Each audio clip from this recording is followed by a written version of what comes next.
warahmatullahi wabarakatuh. Selamat sore rekan-rekan sekalian. Pertama-tama saya ucapkan terima kasih kepada Bapak Aris Dion Nugroho selaku dosen pengampu mata kuliah Sosiologi Agraria yang telah memberikan kesempatan kepada kami tim materi ketiga yang bertindak sebagai moderator. Saya sendiri Agnia Galuh Pratiwi, penyaji Francisco Rendra Virotama, pembahas 1 Bunita Julia Lorenza, pembahas 2 Intan Nur Aini, dan juru kamera Muhammad Difandinata. Langsung saja kepada penyaji, dipersilakan untuk menyampaikan materi.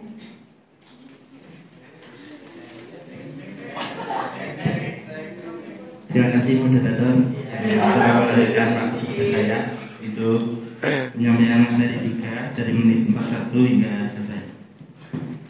Yang pertama, resolusi konflik terbuka dan tertutup dalam masyarakat.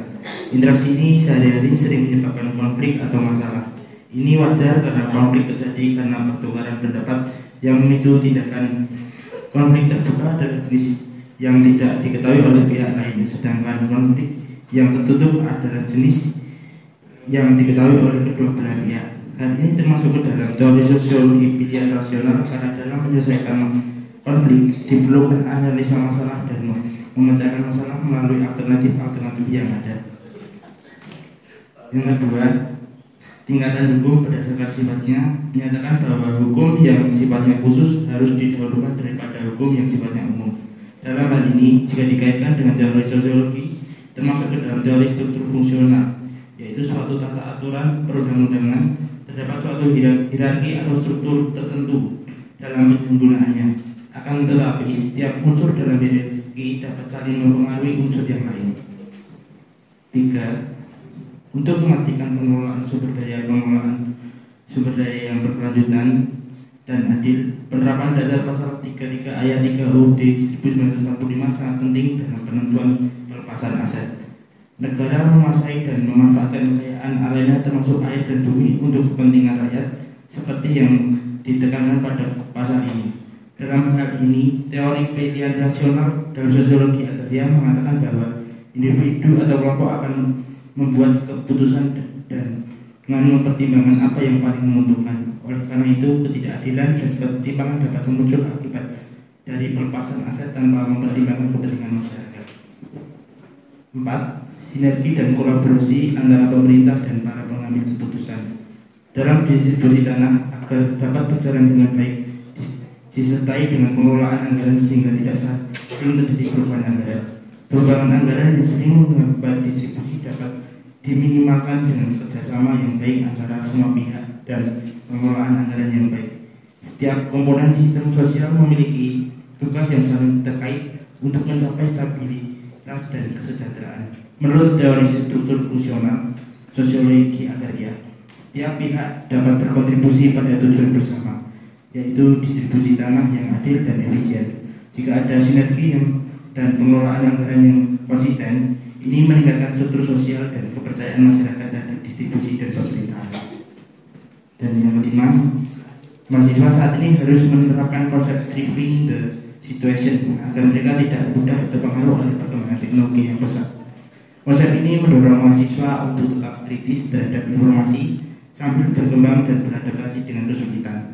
Menurut teori aksi sosiologi, seorang bertindak berdasarkan makna dan interpretasi yang mereka berikan terhadap situasi. Dengan menggunakan gagasan ini, mahasiswa dapat belajar mengevaluasi situasi kritis, membuat keputusan yang bijak, dan menggunakan teknologi dengan baik. Sekian, terima kasih.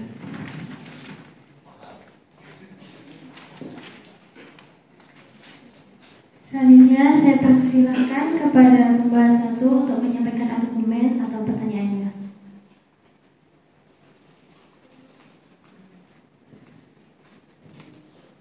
Baik, saya di sini akan membahas terkait dengan poin ketiga yang disampaikan oleh penyaji, yaitu implementasi Undang-Undang Dasar 1945 Pasal 33 ayat 3 sangat penting dalam penentuan pelepasan aset untuk memastikan pengelolaan sumber daya yang berkelanjutan dan adil. Jika pelepasan aset yang dilakukan tanpa mempertimbangkan kepentingan masyarakat, maka hasilnya akan berpotensi menciptakan ketidakadilan dan ketimpangan. Terkait dengan teori konflik, dengan tidak mempertimbangkan kepentingan masyarakat, pasti akan menimbulkan suatu konflik, terutama masyarakat pasti akan mengalami kerugian, terutama penurunan kesejahteraan jika aset yang dilepas berfungsi sebagai sumber pekerjaan.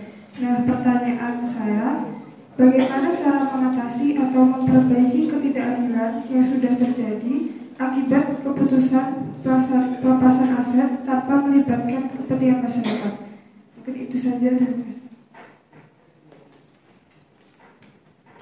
Silakan kepada penyaji untuk menjawab pertanyaan dari penyaji.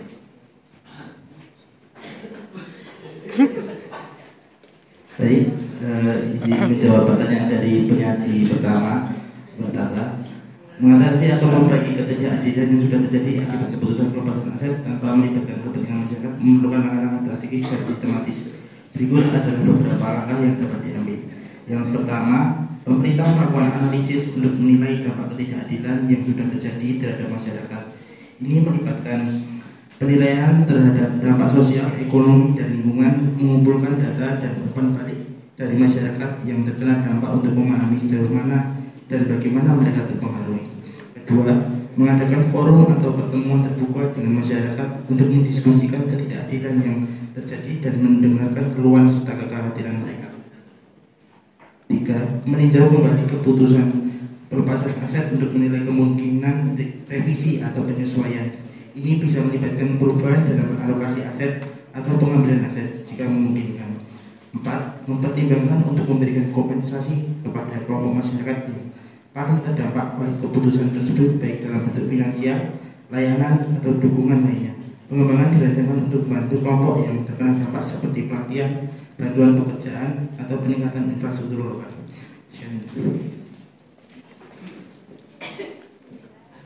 Selanjutnya kepada Mas 2 dipersilakan untuk menyampaikan argumen atau pertanyaan.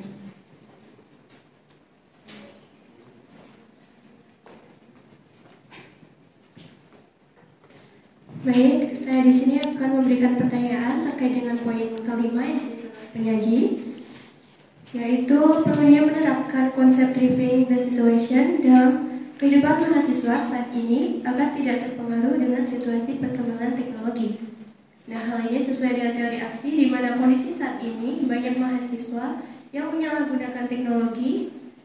Misalnya saja banyak mahasiswa menggunakan gadget untuk mencontek, plagiarisme, dan kadang mereka tuh kalau main media sosial tuh nggak mencari informasi kayak yang benar yang mana, yang salah yang mana gitu. Nah, yang saya ingin saya pertanyakan, peran apa aja sih yang mungkin dapat dimainkan oleh institusi pendidikan dalam membekali mahasiswa dengan keterampilan yang dibutuhkan untuk tren di era digital ini agar tidak menyalahgunakan teknologi? Mungkin itu saja pertanyaan saya. Silakan kepada penyaji untuk menyampaikan tanggapannya.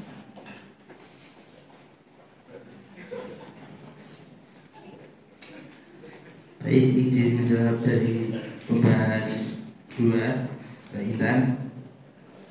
Pertama, integrasi teknologi dalam kurikulum. Pembelajaran berbasis teknologi mengadopsi metode pembelajaran yang memanfaatkan teknologi seperti e-learning, video pembelajaran, dan simulasi.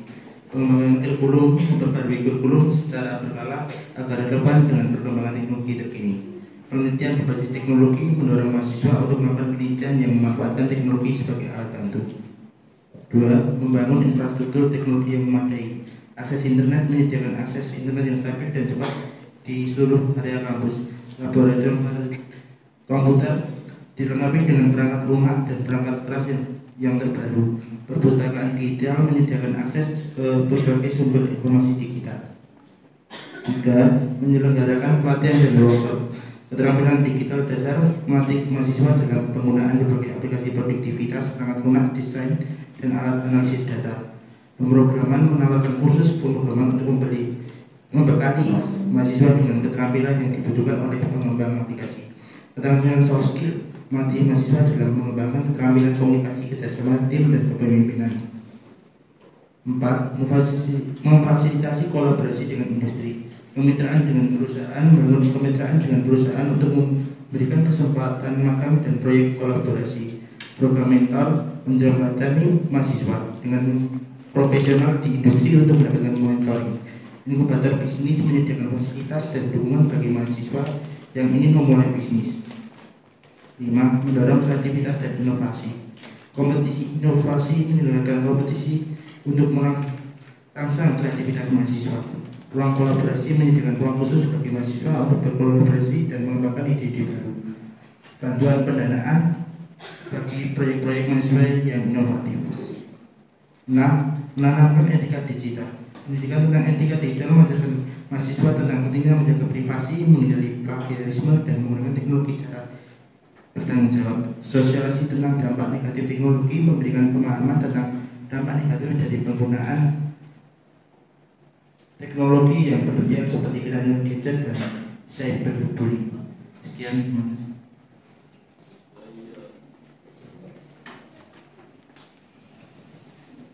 Terima kasih kepada penyaji yang telah menjawab pertanyaan dari pembalas 1 dan pembalas 2. Terima kasih juga untuk pembalas 1 dan pembalas 2 yang telah memberikan tanggapan kepada penyaji.